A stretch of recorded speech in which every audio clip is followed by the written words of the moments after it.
If opportunity presents itself, then people are going to seize the opportunity.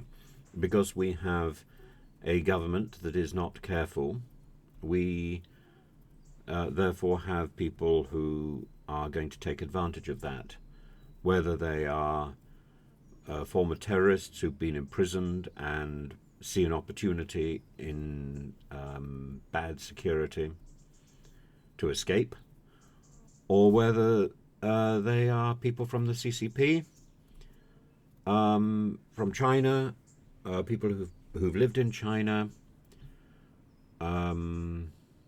the who see a lack of security in our own institutions right at the top in Parliament, and are involved in espionage. Well, it's we can poke the finger of blame at the individual absconding from prison. We can poke the finger of blame at the Chinese government, but in the end, it's our own stupidity and our own failure to deal with our own security. And it goes, I'm afraid, with the observation that I've just made that the present government is lazy.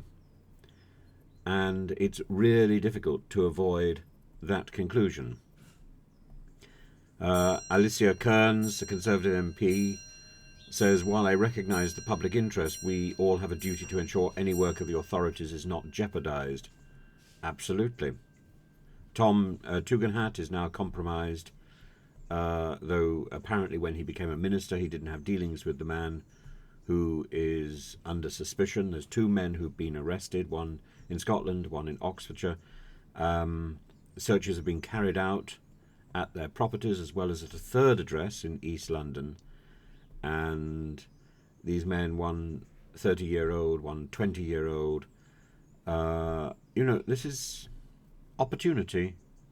Opportunity knocks, and some people are going to respond. It's human nature. And it's disturbing, and it's disreputable.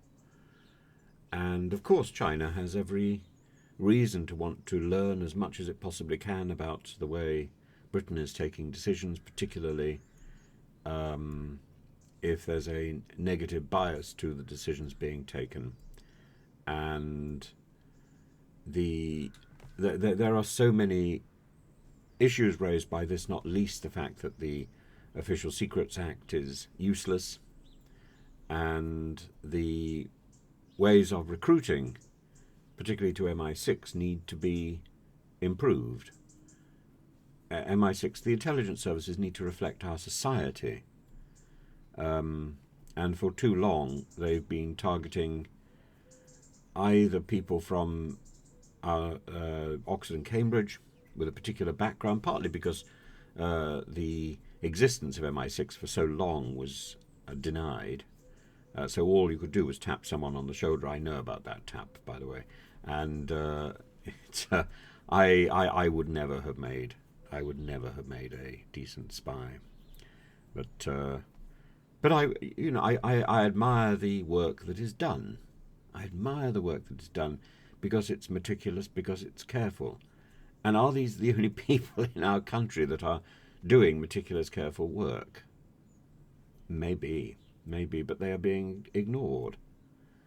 And so either people are being recruited from those top universities and top schools, or they're being recruited from specific communities that are being targeted. And I think both are an inadequate